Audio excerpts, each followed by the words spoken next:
ಸ್ನೇಹಿತರೆ, ಮೀಡಿಯಾ ಮಾಸ್ಟರ್ಸ್ಗೆ ಸ್ವಾಗತ, ಸುಸ್ವಾಗತ. ಗೆಳೆಯರೆ, ಸಾಮಾನ್ಯವಾಗಿ ರಾಜಕಾರಣಿಗಳು, ಶ್ರೀಮಂತರು, ಅದರಲ್ಲಿ ಅತಿ ಶ್ರೀಮಂತರು ಇಂಥವ್ರಿಗೆಲ್ಲ XYZ ಶ್ರೇಣಿಯ ಭದ್ರತೆ, ಕಮಾಂಡೋಗಳ ಸೆಕ್ಯೂರಿಟಿ ಇದೆಲ್ಲವನ್ನ ನೀವು ನೋಡಿರ್ತೀರಿ. ಇನ್ನು ಕೆಲವರು ಅಂತದ್ದೇನು ಬೇಕಿಲ್ಲದೆ ಇದ್ರು ಕೂಡ ಜಸ್ಟ್ ಪೋಸ್ ಕೊಡೋದಿಕ್ಕೆ ಅಥವಾ ಬೇರೆಯವರಲ್ಲೊಂದು ಭಯಭಕ್ತಿ ಮೂಡಿಸೋದಿಕ್ಕೆ ಒಂದಷ್ಟು ಖಾಸಗಿ ಭದ್ರತಾ ಪಡೆಗಳನ್ನ ನೇಮಕ ಮಾಡ್ಕೊಂಡಿರ್ತಾರೆ. ಅದನ್ನು ಕೂಡ ನೀವು ನೋಡಿರ್ತೀರಿ. ಆದ್ರೆ ದೇವರಿಗೆ, ದೇವಸ್ಥಾನಗಳಿಗೆ ಇಂಥದ್ದೊಂದು ಭದ್ರತೆ ಬೇಕಾ? ಅಫ್ಕೋರ್ಸ್ ದೇವರುಗಳಿಗೆ ಬೇಡದೇ ಇದ್ರು ಕೂಡ ಅಲ್ಲಿನ ಸಂಪತ್ತಿಗೆ ಒಮ್ಮೊಮ್ಮೆ ಬೇಕು ಅನಿಸ್ಬಿಡುತ್ತೆ. ಅಥವಾ ದೇವರುಗಳ ಕಾರಣಕ್ಕೆ ಜಗಳಕ್ಕಿಳಿಯೋ ಭಕ್ತರನ್ನ ನೋಡಿದಾಗ ದೇವಾಲಯಗಳಿಗೆ ಭದ್ರತೆಯ ಅಗತ್ಯ ಇದೆ ಅಂತ ಕೂಡ ಅನ್ಸುತ್ತೆ. ಹೀಗಾಗಿ ತಿರುಪತಿಯ ದೇವಾಲಯ ಇರಬಹುದು, ಅನಂತ ಪದ್ಮನಾಭನ ದೇವಾಲಯ ಇರಬಹುದು, ಅಲ್ಲೆಲ್ಲ ಬಿಗಿ ಭದ್ರತೆ ಇರೋದನ್ನ ನೀವು ನೋಡಿರ್ತೀರಿ. ಇನ್ನು ಅನಂತ ಪದ್ಮನಾಭನ ದೇವಾಲಯದಲ್ಲಿ ಅಪಾರ ಸಂಪತ್ತು ಪತ್ತೆಯಾದ ನಂತರ ಅದು ಭಾರತದ ಅತ್ಯಂತ ಶ್ರೀಮಂತ ದೇವಾಲಯ ಅನ್ನಿಸ್ಕೊಳ್ತಲ್ಲ, ಆ ಸಂದರ್ಭದಲ್ಲಿ ದೇವಾಲಯಕ್ಕೆ ವಿಶೇಷ ಭದ್ರತೆಯನ್ನು ಒದಗಿಸಲಾಯಿತು. ಅಲ್ಲಿ ಒಳಗೆ ಸಿಸಿ ಕ್ಯಾಮೆರಾಗಳು, ಪಂಚೆಯುಟ್ಟ ಅರ್ಚಕರ ರೀತಿಯಲ್ಲೇ ಕಾಣುವ ಕಮಾಂಡೋಗಳು, ಅವರ ಸೊಂಟದಲ್ಲಿ ಆಯುಧಗಳು ಇವೆಲ್ಲ ಬಂದು ಇವತ್ತು ಆ ದೇವಾಲಯದ ಭದ್ರತೆಗೆ ವಿಶೇಷ ಪಡೆಯನ್ನ ನಿಯೋಜನೆ ಮಾಡಲಾಗಿದೆ. ಅದಕ್ಕೆ ಕಾರಣ ಅಲ್ಲಿನ ಸಂಪತ್ತು. ಆದ್ರೆ ಗೆಳೆಯರೆ, ಇಡೀ ದೇವಾಲಯದ ಉಸ್ತುವಾರಿಯನ್ನೇ ಸೇನೆ ವಹಿಸಿಕೊಂಡಿರೋದ್ರ ಬಗ್ಗೆ ನೀವೆಲ್ಲಾದ್ರೂ ಕೇಳಿದಿರಾ? ಅಂದ್ರೆ ಆಡಳಿತ ಮಂಡಳಿಯೂ ಸೇನೆನೆ, ಅಲ್ಲಿ ಎಲ್ಲವನ್ನ ಮಾಡೋದು ಕೂಡ ಸೇನೆನೆ. ಅಂಥ ದೇವಾಲಯದ ಬಗ್ಗೆ ನಿಮಗೇನಾದ್ರೂ ಗೊತ್ತಿದ್ಯಾ? ಅರೆ, ಸೇನೆಯ ಪಾಲಿಗೆ ದೇಶನೇ ದೇವಾಲಯ. ಹೀಗಿರುವಾಗ ಅವರು ಬೇರೆ ದೇವಾಲಯಗಳನ್ನು ಯಾಕೆ ನೋಡ್ಕೋತಾರೆ ಅಂತ ನಿಮಗೇನಾದ್ರೂ ಅನ್ಸಿದ್ರೆ, ಈ ಪದ್ಮನಾಭ ದೇವಾಲಯದಿಂದ ಹೂಗಳತೆಯ ದೂರದಲ್ಲಿ ಒಂದು ಗಣೇಶ ಮಂದಿರ ಇದೆ. ಅಲ್ಲಿಗೆ ಒಂದ್ಸರಿ ಹೋಗಿ ನೋಡಿ. ಆ ದೇವಾಲಯದ ಸಂಪೂರ್ಣ ಹೊಣೆಯನ್ನ ಹೊತ್ತಿರುವುದು ಮದ್ರಾಸ್ ರೆಜಿಮೆಂಟ್. ಅದು ಕೂಡ ಇವತ್ತು ನೆನ್ನೆ ಅಲ್ಲ, ಸುಮಾರು 3 ಶತಮಾನಗಳಿಂದ ದೇವಾಲಯದ ಉಸ್ತುವಾರಿಯನ್ನ ನೋಡ್ಕೊಳ್ತಾ ಇರೋದು ಸೈನ್ಯನೇ. ಜನನಿಬಿಡ ಸ್ಥಳದಲ್ಲಿನ ದೇವಾಲಯವನ್ನ ಭಾರತೀಯ ಸೇನೆಯ ರೆಜಿಮೆಂಟ್ ಒಂದು ಮೇಂಟೈನ್ ಮಾಡುತ್ತೆ. ಹಾಗಾದ್ರೆ ದೇವಾಲಯದ ಉಸ್ತುವಾರಿ ಸೈನ್ಯದ ಕೈಗೆ ಯಾಕೆ? ಆ ಗಣೇಶ ದೇವಾಲಯದ ವಿಶೇಷ ಏನು? ಬನ್ನಿ ನೋಡೋಣ. ಗೆಳೆಯರೆ, ಭಾರತದಲ್ಲಿ ಮಂದಿರ, ಮಸೀದಿ, ಚರ್ಚು, ಗುರುದ್ವಾರ, ಬೌದ್ಧಾರಾಮ, ಜಿನಾಲಯ, ಸಿನಗಾಗ್ ಇವ್ಯಾವು ಕಡಿಮೆ ಏನಿಲ್ಲ. ಮತ್ತು ಇಲ್ಲಿನ ಜನರ ಭಕ್ತಿಗೂ ಕೊರತೆ ಕೂಡ ಇಲ್ಲ. ಇನ್ನು ಇಲ್ಲಿ ಹಿಂದೂಗಳು ಬಹುಸಂಖ್ಯಾತರು. ಹೀಗಾಗಿ ಹಿಂದೂ ಮಂದಿರಗಳ ಸಂಖ್ಯೆ ಕೂಡ ಸ್ವಲ್ಪ ಹೆಚ್ಚಿರುತ್ತೆ. ಅವುಗಳನ್ನ ಊರಿನ ಜನರ ಕಮಿಟಿನೋ, ಟ್ರಸ್ಟೋ, ಮುಜರಾಯಿ ಇಲಾಖೆನೋ ನೋಡ್ಕೊಳ್ತಾ ಇರತ್ತೆ. ಆದ್ರೆ ಕೇರಳದ ತಿರುವನಂತಪುರಂ ಅಲ್ಲೊಂದು ಗಣಪತಿಯ ದೇವಾಲಯ ಇದೆ. ಆ ದೇವಾಲಯವನ್ನ ಪಳವಂಗಾಡಿ ಮಹಾಗಣಪತಿ ದೇವಾಲಯ ಅಂತ ಕರೀತಾರೆ. ಅದನ್ನ ಯಾವುದೋ ಟ್ರಸ್ಟ್ ಆಗ್ಲಿ, ಸರ್ಕಾರದ ಧಾರ್ಮಿಕ ದತ್ತಿ ಇಲಾಖೆ ಆಗ್ಲಿ ನೋಡ್ಕೊಳ್ತಾ ಇಲ್ಲ. ಬದಲಾಗಿ ಆ ದೇವಾಲಯದ ಉಸ್ತುವಾರಿಯನ್ನ ಮದ್ರಾಸ್ ರೆಜಿಮೆಂಟ್ಗೆ ಬಿಟ್ಟುಕೊಡಲಾಗಿದೆ. ಸ್ವಾತಂತ್ರ್ಯ ಬಂದಾಗಿನಿಂದಲೂ ಕೂಡ ದೇವಾಲಯದ ಉಸ್ತುವಾರಿ ನೋಡ್ಕೊಳ್ತಾ ಇರೋದು ಮದ್ರಾಸ್ ರೆಜಿಮೆಂಟೇ. ಇದು ನಿಮಗೆ ಅಚ್ಚರಿಯನ್ನುಂಟು ಮಾಡಬಹುದು. ದೇಶವನ್ನ ಕಾಯುವ ಸೈನ್ಯಕ್ಕೆ ದೇವರ ಗೊಡವೆ ಯಾಕೆ? ಅದರಲ್ಲೂ ನಮ್ಮದು ಜಾತ್ಯತೀತ ಸೆಕ್ಯುಲರ್ ದೇಶ ಅಲ್ವಾ? ಬೇರೆ ಪಶ್ಚಿಮದ ಸೆಕ್ಯುಲರಿಸಂಗೂ ಭಾರತದ ಸೆಕ್ಯುಲರಿಸಂಗೂ ತುಂಬಾನೇ ವ್ಯತ್ಯಾಸ ಕೂಡ ಇದೆ. ಈಗ ಫ್ರಾನ್ಸ್ ಅಲ್ಲಿ ಕ್ರೈಸ್ತ ಮತಕ್ಕೆ ವಿಶೇಷ ಪ್ರಾಧಾನ್ಯವನ್ನು ಕೊಟ್ಟೆ ಆ ದೇಶ ಸೆಕ್ಯುಲರಿಸಂ ಅನ್ನ ಒಪ್ಪಿಕೊಳ್ಳುತ್ತೆ. ಅಮೆರಿಕ ಕೂಡ ಸೆಕ್ಯುಲರೇ. ಆದ್ರೆ ಅಲ್ಲಿನ ಅಧ್ಯಕ್ಷ ಬೈಬಲ್ ಅನ್ನ ಕೈಯಲ್ಲಿ ಹಿಡ್ಕೊಂಡು ಪ್ರಮಾಣ ವಚನ ಸ್ವೀಕರಿಸೋದಕ್ಕೆ ಅಲ್ಲಿ ಯಾವ ಸಮಸ್ಯೆನೂ ಇಲ್ಲ. ಆದ್ರೆ ಭಾರತದಲ್ಲಿ ಹಾಗಲ್ಲ. ನಮ್ಮ ಸೆಕ್ಯುಲರಿಸಂ ಅಂದ್ರೆ ಇಲ್ಲಿನ ಬಹುಸಂಖ್ಯಾತರನ್ನ, ಅವರ ಭಾವನೆಗಳನ್ನ ಕಡೆಗಣಿಸಿ, ಧಿಕ್ಕರಿಸಿ ನಾವು ಸೆಕ್ಯುಲರ್ಗಳು ಅಂತ ತೋರಿಸ್ಕೊಳ್ಳೋ ಚಟ ಇರೋದು ಇಡೀ ಜಗತ್ತಲ್ಲಿ ನಮಗ್ ಮಾತ್ರ. ನಮ್ಮ ಸಂವಿಧಾನ ಹೇಳಿರೋ ಜಾತ್ಯತೀತತೆ ಅಂದ್ರೆ ಎಲ್ಲರನ್ನೂ ಒಳಗೊಂಡ ಎಲ್ಲ ಮತಧರ್ಮಗಳನ್ನ ಗೌರವಿಸುವ ಮನಸ್ಥಿತಿ. ಆದ್ರೆ ಅದು ನಮ್ಮಲ್ಲಿ ಸಾಕಷ್ಟು ಜನಕ್ಕೆ ಗೊತ್ತೇ ಇಲ್ಲ. ಇನ್ನು ನಮ್ಮ ಸೇನೆಯಲ್ಲಿ ಎಲ್ಲ ಜಾತಿ ಧರ್ಮಗಳ, ವಿವಿಧ ನಂಬಿಕೆಗಳ ಜನ ಇದ್ದಾರೆ. ಅವರೆಲ್ಲರಿಗೂ ಅವರ ಮತಧರ್ಮಗಳನ್ನ ಪಾಲಿಸೋದಕ್ಕೆ ಸ್ವಾತಂತ್ರ್ಯ ಕೂಡ ಅಲ್ಲಿದೆ. ಆದ್ರೆ ಅದು ಸೇನೆಯ ಶಿಸ್ತಿಗೆ ಭಂಗ ತರಬಾರದು ಅಷ್ಟೇ. ಸೈನ್ಯ ಯಾರ ಧಾರ್ಮಿಕ ನಂಬಿಕೆಗಳನ್ನು ಕಿತ್ಕೊಳ್ಳೋದಿಲ್ಲ. ಅದ್ ಸರಿ, ಆದ್ರೆ ಇಡೀ ದೇವಾಲಯದ ನಿರ್ವಹಣೆ ಸೇನೆಯ ಕೈಯಲ್ಲಿ ಯಾಕೆ? ಗೆಳೆಯರೆ, ಈ ಪ್ರಶ್ನೆಗೆ ಉತ್ತರ ಹುಡುಕಬೇಕು ಅಂದ್ರೆ ನಾವು ಸುಮಾರು 300 ವರ್ಷಗಳಷ್ಟು ಹಿಂದಕ್ಕೆ ಹೋಗಬೇಕಾಗತ್ತೆ.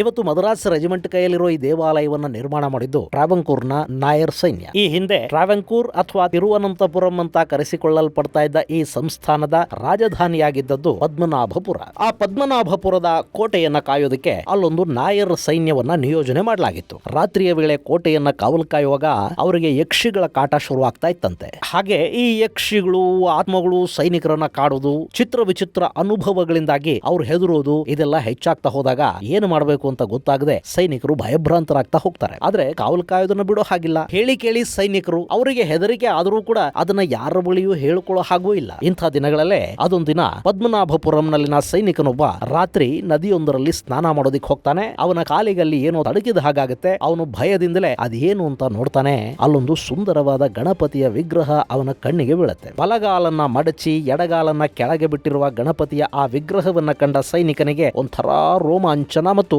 ಭಕ್ತಿಯ ಪರವಶತೆ ಒಟ್ಟೊಟ್ಟಿಗೆ ಉಂಟಾದುವಂತೆ. ಅವನು ಆ ವಿಗ್ರಹವನ್ನ ಅಲ್ಲಿಂದ ಕೋಟೆಗೆ ತಗೊಂಡು ಬಂದ. ಅವತ್ತು ರಾತ್ರಿ ಇಡೀ ಕಾವಲು ಕಾಯುವಾಗ ಅಲ್ಲಿನ ಎಲ್ಲ ಸೈನಿಕರಿಗೆ ಯಕ್ಷಿಯ ಕಾಟ ಅನುಭವಕ್ಕೆ ಬಂದ್ರೆ ಈ ಸೈನಿಕನಿಗೆ ಮಾತ್ರ ಅಂತ ಯಾವ ಸಮಸ್ಯೆಯೂ ಇಲ್ಲದೆ ರಾತ್ರಿ ಧೈರ್ಯವಾಗಿ ನೆಮ್ಮದಿಯಾಗಿ ನಿರ್ವಿಘ್ನವಾಗಿ ತನ್ನ ಕೆಲಸ ಮಾಡೋದಕ್ಕೆ ಸಾಧ್ಯವಾಯ್ತಂತೆ. ಬೆಳಿಗ್ಗೆ ಸೈನಿಕರು ತಮ್ಮ ಅನುಭವಗಳನ್ನ ಪರಸ್ಪರ ಹಂಚಿಕೊಳ್ಳುವಾಗ ಈ ಯೋಧನಿಗೆ ಯಾವ ಯಕ್ಷಿಯೂ ಏನು ಮಾಡಲಿಲ್ಲ ಅನ್ನೋದು ಬೇರೆ ಸೈನಿಕರಿಗೆ ಗೊತ್ತಾಯ್ತು. ಅದಕ್ಕೆ ಕಾರಣ ಗಣಪತಿಯ ವಿಗ್ರಹ ಅನ್ನೋದನ್ನ ಅರ್ಥ ಮಾಡಿಕೊಂಡ ಸೈನಿಕರು ತಕ್ಷಣ ಅಲ್ಲೊಂದು ಸಣ್ಣ ದೇವಾಲಯವನ್ನ ನಿರ್ಮಾಣ ಮಾಡಿ ಅಲ್ಲಿ ಈ ವಿನಾಯಕನನ್ನ ಇರಿಸಿ ಪೂಜೆ ಮಾಡೋದಕ್ಕೆ ಶುರು ಮಾಡಿದ್ರಂತೆ. ಆ ಬಳಿಕ ಅಲ್ಲಿ ಯಾರಿಗೂ ಯಕ್ಷ ಯಕ್ಷಿಣಿಯರ ಸಮಸ್ಯೆ ಇಲ್ಲದ ಹಾಗಾಯ್ತು. ಅವತ್ತಿನಿಂದ ಈ ಮಹಾಗಣಪತಿ ಸೈನಿಕರ ಪಾಲಿಗೆ ಆರಾಧ್ಯ ದೈವ ಆಯ್ತು. ಸೈನಿಕರನ್ನ ಕಾಪಾಡುವ ವಿನಾಯಕನಿಗೆ ಅಲ್ಲಿನ ಸೈನಿಕರೇ ನಿತ್ಯ ಪೂಜೆಯನ್ನು ಕೂಡ ಮಾಡೋದಕ್ಕೆ ಶುರು ಮಾಡಿದ್ರು.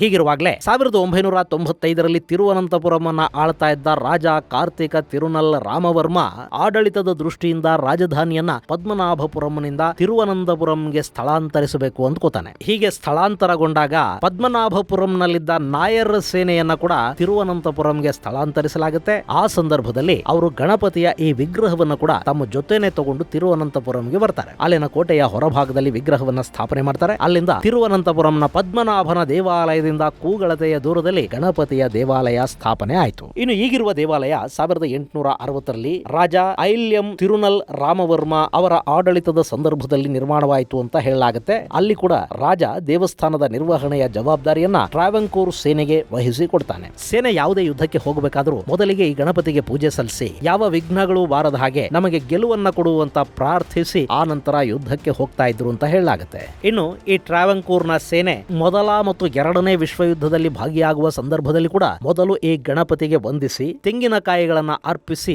ಆ ನಂತರ ಯುದ್ಧಕ್ಕೆ ಹೋದರು ಅಂತ ಹೇಳ್ತಾರೆ. ಆ ಬಳಿಕ 1935ರಲ್ಲಿ ಟ್ರಾವೆಂಕೋರ್ ಸೈನ್ಯ ಮದ್ರಾಸ್ ರೆಜಿಮೆಂಟ್ ನ ಭಾಗ ಆಯಿತು. ಆಗ್ಲೂ ಕೂಡ ದೇವಾಲಯದ ನಿರ್ವಹಣೆ ಸೈನ್ಯದ ಬಳಿಯೇ ಉಳ್ಕೊಳ್ತು. ಸ್ವಾತಂತ್ರ್ಯ ಬಂದ ನಂತರ 1949ರಲ್ಲಿ ಮದ್ರಾಸ್ ರೆಜಿಮೆಂಟ್ ಭಾರತೀಯ ಸೇನೆಯಲ್ಲಿ ಮರ್ಜ್ ಆಯಿತು. ಆಗ ಕೂಡ ಈ ದೇವಸ್ಥಾನದ ಜವಾಬ್ದಾರಿಯನ್ನ ಭಾರತೀಯ ಸೇನೆಯ ಭಾಗವಾಗಿದ್ದ ಮದ್ರಾಸ್ ರೆಜಿಮೆಂಟ್ಗೆ ವಹಿಸಲಾಯಿತು.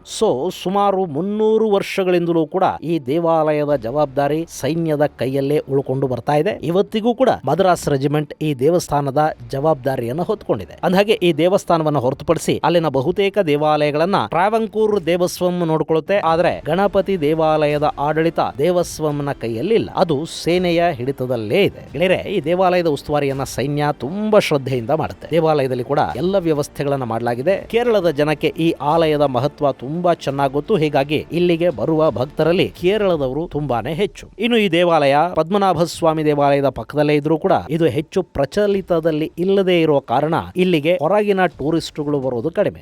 ಇನ್ನು ಮುಂದೆ ಯಾರಾದ್ರೂ ತಿರುವನಂತಪುರಂಗೆ ಹೋದ್ರೆ ಅಲ್ಲಿ ಪದ್ಮನಾಭನ ದರ್ಶನದ ಜೊತೆಗೆ ಈ ಗಣಪತಿಯ ದರ್ಶನವನ್ನು ಕೂಡ ಮಾಡಿಕೊಂಡು ಬನ್ನಿ. ಈ ದೇವಾಲಯ ಇರೋದು ತಿರುವನಂತಪುರಂನ ಪಳವಂಗಾಡಿ ಅನ್ನೋ ಪ್ರದೇಶದಲ್ಲಿ. ಹೀಗಾಗಿ ಇದನ್ನ ಪಳವಂಗಾಡಿ ಮಹಾಗಣಪತಿ ದೇವಾಲಯ ಅಂತ ಕರೀತಾರೆ. ಹಾಗೆ ಸೇನೆ ಇದನ್ನ ಮೇಂಟೈನ್ ಮಾಡ್ತಾ ಇರೋದ್ರಿಂದ ಆರ್ಮಿ ಗಣಪತಿ ಟೆಂಪಲ್ ಅಂತ ಕೂಡ ಇದನ್ನ ಕರೆಯೋದುಂಟು. ಇನ್ನು ಇಲ್ಲಿನ ಮುಖ್ಯ ದೈವ ಮಹಾಗಣಪತಿ. ಈ ದೇವಾಲಯದಲ್ಲಿ ಪುರಾಣದಲ್ಲಿ ಉಲ್ಲೇಖವಾಗಿರುವ 32 ವಿವಿಧ ಗಣಪತಿಗಳನ್ನ ನೋಡೋದಕ್ಕೆ ಸಾಧ್ಯ ಆಗುತ್ತೆ. ಈ ದೇವಾಲಯ ಈಗಾಗಲೇ ನವೀಕರಣಗೊಂಡಿದ್ದು ಕೇರಳ ಶೈಲಿಯಲ್ಲಿ ಇದನ್ನ ನಿರ್ಮಾಣ ಮಾಡಿದ್ದಾರೆ. ಈ ಮಹಾಗಣಪತಿ ಭಕ್ತರ ಬಯಕೆಗಳನ್ನ ಈಡೇರಿಸ್ತಾನೆ, ಕಷ್ಟಗಳನ್ನ ಪರಿಹಾರ ಮಾಡ್ತಾನೆ ಅನ್ನೋದು ಇಲ್ಲಿನ ಜನರ ನಂಬಿಕೆ. ಹೀಗಾಗಿ ಇಲ್ಲಿಗೆ ಸಾಕಷ್ಟು ಭಕ್ತರು ಬರ್ತಾರೆ.